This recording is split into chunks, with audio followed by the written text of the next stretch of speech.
I did 20 years in prison, 12 years administration segregation. I hadn't been in trouble in 4 years. I wasn't talking to nobody, Your Honor. I respect the judge. My mother was an Air Force pilot. Probation, plea bargain, bargain. I'm going to do a referral to Esperanza Court based upon what I've reviewed in the PSI report. Now, here's the thing. You have issues going on with you. She didn't want to do it. She'd rather just go to prison, and everybody can present whatever evidence they wish to present. This woman stepped into Judge Boyd's courtroom facing a potential 10-year sentence for a repeat assault charge, all while already on probation. From the moment she arrived, it seemed as though she expected to walk out that very day without facing any serious consequences. But the situation took a sharp turn the instant Judge Boyd finalized the sentencing. Her entire demeanor changed in seconds. The reality of what had just happened hit her all at once, and the shock was written all over her face. The confidence she walked in with completely vanished, replaced by silence and disbelief. It was a dramatic shift that spoke volumes. Let me know your thoughts on Judge Boyd in the comments. Let's get started and take a closer look. And are you Miss Morgan? Yes, ma'am. All right. Yes, ma'am, Your Honor. All right. I got a little sore throat because the air conditioner over there in my dorm in 2 Bravo is freezing cold, and I'm sorry my voice is low. I wasn't talking to nobody, Your Honor. I respect the judge. My mother was an Air Force pilot, 97-286, even though I broke the law before her. I apologize. Oh, your apology is accepted. It's horrible conditions. Yeah. All right. So here is my question. Defense. Have you had a chance to confer with her? She said that she was hearing voices or no? I take medication. I take Giodon.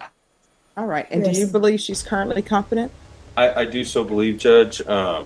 I did speak with Mr. Saldana, and he expressed that his intention to go forward with this plea and Ms. Morgan's intention to go forward. All right. Ms. Morgan, can you raise your right hand for me, please? Do you solemnly swear and affirm the testimony you give will be the truth and nothing but the truth, so help you God? Yes, ma'am, Your Honor. All right. You can lower your hand, state your name for the record. My name is Natasha Elizabeth Lloyd Morgan, Your Honor. All right. Ms. Morgan, if you were released, where would you be living? I was going to go to the Hayden while you was gone on vacation. I seen Judge Hahn, I believe her name is, on May the 17th, Your Honor. And she had asked me the same question that you asked. All right. That would probably be Judge Her. Sorry, I knew it was No problem. age. All right. So with regards to your mental health issues, do you have a doctor that you see when you're not in custody? No, I'm going to roll in I Medicaid Superior and AMCON Insurance. They have Central Meds up there, but they have Center for Health down the street that they have a psychiatrist there that will be available to give me my psychiatric medication. Release if you decide that it's in your favor, in your judgment to release me on the 10 years of probation, plea bargain, bargain. Yes, ma'am. All right. And state you may be excused. Thank you, Your Honor. All right. The court is going to sentence you to 10 years in the prison, suspended and probated for 10 years. There's a $500 fine that will be probated. She's going to be on the MIC caseload, Yes, Your Honor. and that's based upon the evaluation that the court has seen. I'm going to ask for a trauma assessment, and I'm asking for that based upon what's in the PSI report. There's to be restitution, if any, to Jerry, Jeri Brown. I'm going to do a referral to Esperanza Court based upon what I've reviewed in the PSI report. At this point, it's clear that this situation involves more than just legal issues. There are serious mental health concerns at play. She has been identified as schizophrenic, and it's evident she doesn't fully grasp the seriousness of what's happening around her. While she carries herself as if everything is under control, the court is actively working to place her into Esperanza Court, a specialized program tailored for individuals dealing with significant mental health conditions. What stands out the most is her visible confusion about being considered for such a program. Her expression almost seems to question, "Why me?" Even though the reasoning is evident, the court has already shown a great deal of patience, and this may represent her last real opportunity before facing substantial prison time. She appears to interpret the situation as a misunderstanding, but the court is no longer treating it that way. Now, the approach is firm and deliberate. What do you think? Does she deserve the full 10-year sentence, or could this program be the turning point she needs? If she isn't accepted into Esperanza Court, other options will have to be explored. If she's not accepted into Esperanza Court, then we will, that'll be the first one. If she's not accepted there, then we'll try felony drug court. The reason why I'm suggesting these, now, here's the thing. You have issues going on with you. I'm reading the PSI report. I've read the PSI report. I've seen your diagnosis. Going to Haven Hope is not the best place for you. You need a place where one, and these programs that I'm recommending to you, they're all outpatient programs, but you are going to be in custody for the weekend. Felony drug court and Esperanza Court, they will send someone over to interview you Monday or Tuesday. And if you're accepted in those programs, you'll probably be released on Wednesday, and you'll be released to be in their program. What I can tell you is Esperanza Court and Felony Drug Court, they'll be able to help you with housing. They'll be able to help you with any mental health issues, and that's what you need. You understand? All right. And they will do it by next week. It will be done. It's not going to be done. Well, there's still a strong possibility they may be able to see you this week, but because of the holiday, it may not be 100% this week, but definitely by the following week. And counsel, if it's not done by Tuesday of next week, just come back in and we'll have it brought over and I'll do something else. Yes, Your Honor. But you need to be open and honest with them. You understand? All right. There's to be regular reporting by Zoom or in person. There's to be regular random UAs. There's to be proof of employment or SSI within 45 days of release.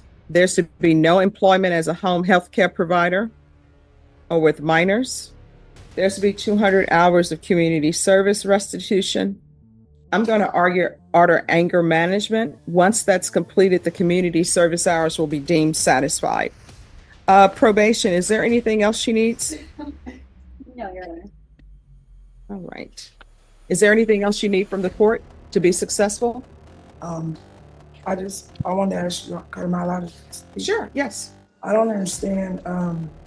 I've been in psychiatric care since the age of 9 years old, state of Oklahoma, and in Texas. And I just don't see how psychiatric, I mean, like everybody wants me to take medication, it seems like, for issues. You know, I did 20 years in prison, 12 years administration segregation. I hadn't been in trouble in 4 years. And 2 of them imprisonments was on false allegations. And then on this one, I mean, Well, here's the thing. Let me explain something to you. So with regards to medication, if the doctor says you don't need medication, if the doctor says, she just needs therapy, then that's what we'll do. But what I'm reading in the TAP evaluation, it states that you're on medication at the jail. Yes, yes, ma'am. I do take the medication jail issues, but I do know within my rights as the state. I've been to Sasho, Champs, Laurel Ridge. I've been to mental hospitals. Like I said, state of Oklahoma, my mother was military. I was myself in Post Oklahoma.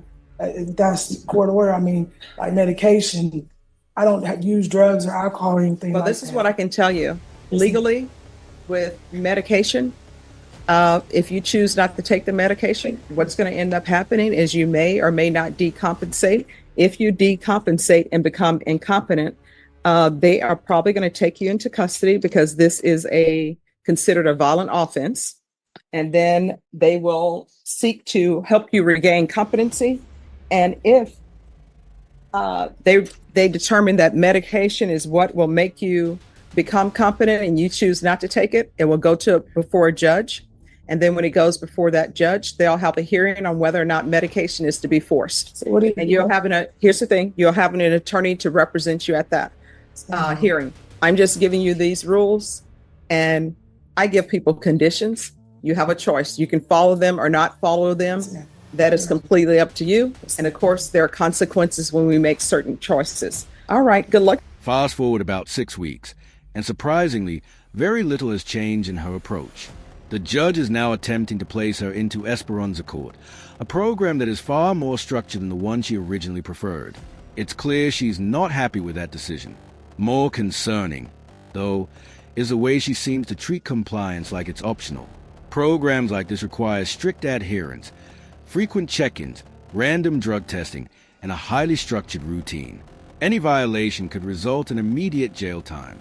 As you watch her reaction, it becomes clear that she's only now starting to understand just how serious the situation really is. Even so, her attitude hasn't shifted much, while the judge's patience is clearly running thin. The tension in the courtroom is undeniable. So what do you think?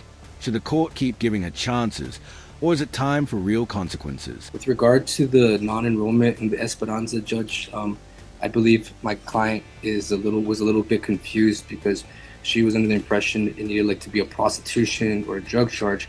Now, I told her that that's not necessarily the case. If the Esperanza court assesses her and they feel that she does meet criteria, then she would need to do that program. I did speak with the Esperanza court caseworker, Ms. Benavides.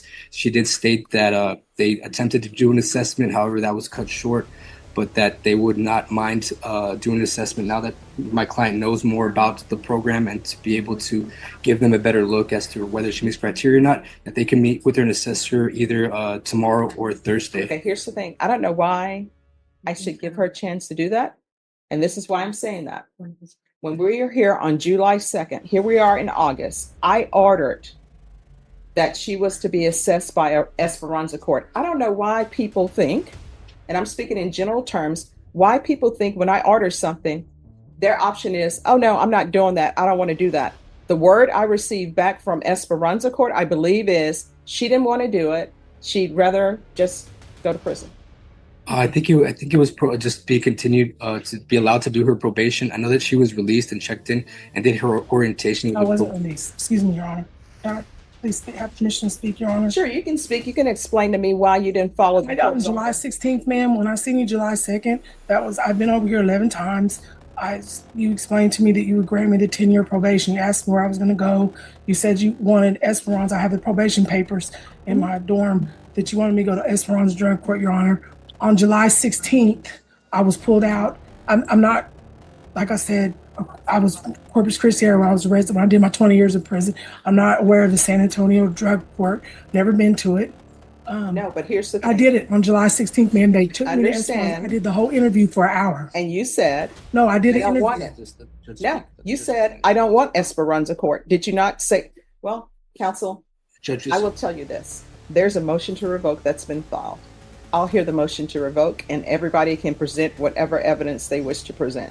Your Honor, if she does not meet criteria, then she will not be able to do the program as well. And that's what we believe, is that she does not meet criteria for the No, program. she said, my understanding is, and this is from probation, that she did not want to be in Esperanza court. So this is what we're going to do. We are going to have a hearing on the motion to revoke. Everybody can present whatever evidence they want to present, and then the court will make a decision on whether or not to revoke her or whether or not to continue her.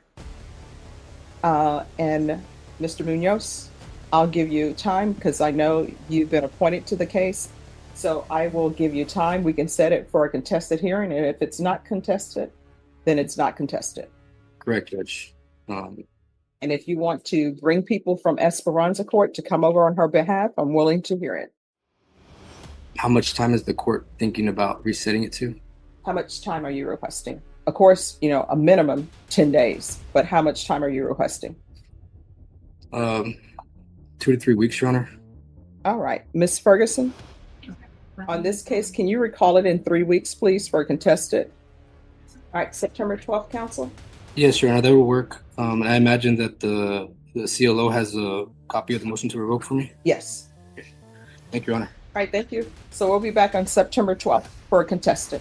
Now we reach the final hearing, the moment where everything is decided. The outcome could go in several directions: prison time, placement into Esperanza court, or deferred adjudication. It's clear the judge is carefully weighing every factor, including her past behavior and how she's handled herself throughout the case. Her record is complicated, and her actions have been inconsistent. Early on, she seemed confident, almost dismissive, But over time, there are hints that she may genuinely want to change. Still, wanting to change doesn't erase responsibility. Judges are tasked with balancing rehabilitation opportunities against the need to protect the public, and that's never an easy line to walk, especially when the same patterns keep repeating.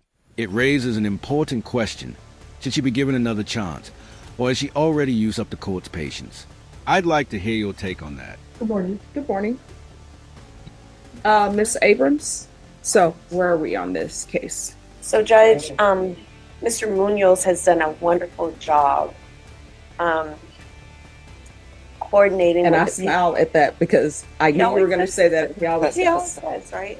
I'm coordinating with the PICU unit, and I made a couple of phone calls to Crosspoint, and they have accepted, approved, ready to go with Miss Morgan if the court allows. She has been approved for housing with them.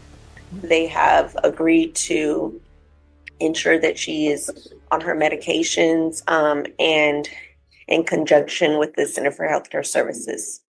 I would ask that we put her on the mental health unit to be supervised with probation and so forth. She was not eligible for Esperanza Court. She was not eligible for drug court. And I think at this point, this is the best place for her. All right, State. And Judge, my understanding is that she was accepted into Esperanza Court. I think this may be the next best option that we have available. So are you all withdrawing the motion and alternating amending conditions? Yes, Judge. All right. No, So Judge. is this what you want? Yes, ma'am. I wanted you to do better, Your Honor, and be a productive member of society. I wanted to say to you, I owe you an apology. I was angry. July 16th was a hard day for me. I have been through a lot of trauma in my life, but I know I don't want to die in prison or go back to the prison. I want to do the best I can to be successful in life. I still have children. I have a 13-year-old, 24-year-old, 27-year-old grandchildren. And I owe you an apology for getting angry and saying I was angry, and I've been wanting to take anger management, and I'm going to take anger management and comply with all orders of probation department and the orders that you've given. All right. Well, apology accepted. And this is what people don't understand, and it's a hard thing to do. And, you know, I'm constantly growing. Nobody's perfect. Everybody's constantly growing. And I will tell you what I've learned to do, and I have to constantly remind myself to do it. If I see an email and I'm upset by the email, I don't respond to it right away. I'll respond to it the next day. And so that's what you should probably practice, responding the next day, because then you can perhaps take a step back and look at things objectively. So that's my 2 cents. Yes, ma'am. That's a Well, really good actually, not my 2 cents. That's at least $1. That's a really good tip. Yeah. It's hard to do, but if you do it, you'll find out that it's better for you. Because once you said something, you can't take it back. And there's never been a regret, I don't believe, where you regret that you didn't send an email right away, you know? All right. So I'll do the referral to Crosspoint. I'll agree with that. We'll alternate amend conditions. If you'll file the motion to withdraw. Yes, Judge. So we'll alternate amend conditions to include Crosspoint, anger management, referral for Center for Healthcare Services, And mental health unit. and mental health unit. Yes, ma'am. All right. So in this court, people will say that probation is difficult, but I put conditions in place because I'm hoping those conditions that I put in place are something that will help you be successful. So in this court, to be successful on probation, communication is key. Your attorney will tell you this. If you have an issue, let probation know. If you think you're going to use, let probation know. I normally don't revoke people for seeking out help from probation. Like, I'm going to use probation, help me. Because we're here to hopefully make you a success. Yes, ma'am. Your Honor. All right. Is there anything else? All right. Good luck. At this stage, it may feel like the court has already shown significant leniency towards someone who hasn't consistently put in the effort. She has violated probation, maintained a difficult attitude, and still seems to expect a favorable outcome. Judge Boyd has demonstrated a great deal of patience, but there comes a point where accountability has to come first. Continuously returning to court with excuses while expecting sympathy isn't a sustainable path forward. In the end, this isn't about being overly harsh, it's about responsibility and consequences. The legal system can't ignore repeated behavior simply because someone appears confused or unprepared. If this pattern continues, it's likely she'll end up right back in court again, this time possibly facing incarceration. What do you think? Was the court too lenient? Or was this the wake-up call she needed? Thanks for watching. Don't forget to like and subscribe. I truly appreciate your support. I post daily content, so stay tuned. Take care.